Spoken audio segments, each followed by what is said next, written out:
हाँ ध्यान से, बात नहीं, बीच में बात बिल्कुल नहीं होनी चाहिए।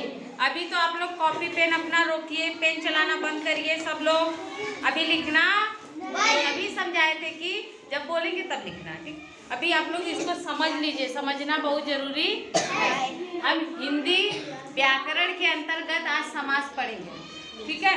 क्या पढ़ेंगे? अभी नहीं, थोड़ा हिंदी व्याकरण के अंतर्गत आज हम क्या पढ़ेंगे? समास, ठीक है। अब देखिए समास का शाब्दिक अर्थ क्या होता है, उसके शब्दों का अर्थ क्या होता है। जैसे मेरा नाम क्या है? सविता, ठीक है।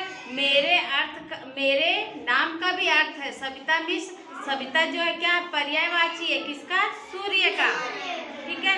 तो ऐसे ही इस समास का क्या अर्थ होता है? समास शब्द जो है क्या उसका कोई अर्थ है? जरूरी नहीं है कि सारे शब्द जो होते हैं उनके अर्थ ही हो, लेकिन समास को हम क्यों पढ़ें? तो इसका अर्थ शाब्दिक अर्थ है संक्षेप। क्या है?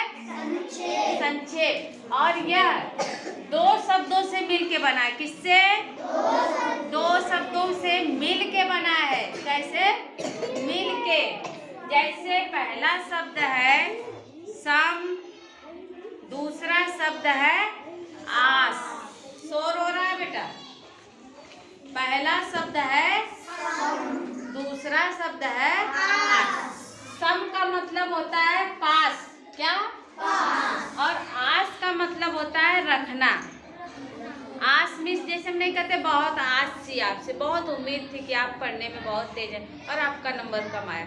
आस मिस रखना, लेकिन इसका अर्थ हो गया पास रखना। मतलब एक जगह, मतलब कोई बड़ी चीज अगर लिखी जा रही है उसको संक्षेप में छोटी लिखना, छोटा कर देना। जैसे हम एक चीज पढ़े थे अपने बुक में, आप लोगों की बुक में आपको पढ़ाए थे कि सदा सत्य बोलने वाला, उसके लिए एक शब्द हमने यूज किया था। क्या? सत्यवादी। तो सत्यवादी क्या हो गया? संक्षेप हो गया ना, हुआ कि नहीं?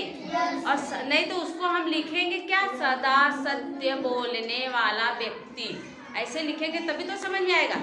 यानी सत्यवादी। जब हम सत्यवादी बोल दिए तो उसका अर्थ आप समझ गए, ये सत्यवादी हैं, यानी यह हमेशा सत्य बोलते हैं। समझे आप? संक्षेप का मतलब समझे? कोई चीज बहुत ज्यादा है उसको शॉर्ट में करना, बहुत ज्यादा बातों को हम अपने छोटे शब्दों में उसको वर्णन कर दे, छोटा कर दे। तो वैसे ये दो शब्दों से मिलके बना है, संक्षेप में है। दो या दो से अधिक सार्थक शब्दों से मिलकर बने नए शब्द को समास कहते हैं। समास के प्रकार यह कई प्रकार के होते हैं। जैसे कि आपको मैंने बताया कि ये 6 प्रकार के कौन कौन से होते हैं? द्वंद्व समास, बोलो। द्विगु समास, बहुव्रीहि समास, कर्मधारय समास, तत्पुरुष समास, अव्ययी भाव समास। यह आपको बस आज इतना ही पढ़ना है, इससे ज्यादा नहीं पढ़ाएंगे, ठीक है। अब दूसरा इतना आपको ये थोड़ा आ जाना चाहिए, ठीक है। और ये कितने प्रकार के होते हैं, जब ये 6 प्रकार के बारे में मैं आपको पढ़ाऊंगी ना, बहुत मजा आएगा, बहुत इंटरेस्टेड है। और आप लोग कोई भी शब्द लिखा रहेगा ना तो आपके दिमाग में आ जाएगा कि अरे यार ये तो मैम बताई है, यह बहुव्रीहि समास है, अरे यार ये तो द्वंद्व समास है, ये द्विगु समास है। आपको इतना अच्छे से पढ़ा देंगे, लेकिन कब? जब आप ध्यान से सुनेंगे तब। सब चीजें कहाँ अटक गई? आपके ध्यान पे। आपका ध्यान यही क्लास में होना चाहिए, नहीं कि घर पे मम्मी क्या बना रही है, चलो जल्दी छुट्टी हो घर भागे, तो आपको नहीं समझ में आएगा, ठीक है। अब तो उसकी भी जरूरत नहीं, खाना तो आपको यहीं पे मिलता है ना, मिलता है।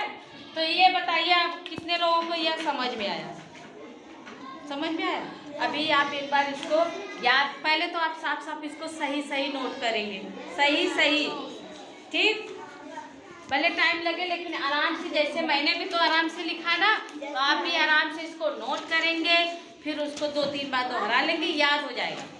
क्योंकि जब इसको कल मैं पढ़ाऊंगी ना पूरा आपको याद हो जाएगा अच्छे से, ज़्यादा नहीं, आपके लेवल के हिसाब से ही शॉर्ट करके पढ़ाऊंगी, संक्षेप में करके पढ़ा दूंगी, ठीक है। और समझ में आ जाएगा।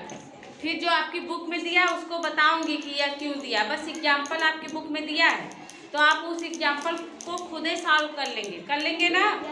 जब आपको समझ में आ जाएगा तो आप उस एग्जाम्पल को खुद अपने आप ही सॉल्व करके चेक करवाएंगे हमसे, ठीक है? करवाएंगे ना? अब आप सब लोग ध्यान से इसको नोट करेंगे। क्या करेंगे? नोट।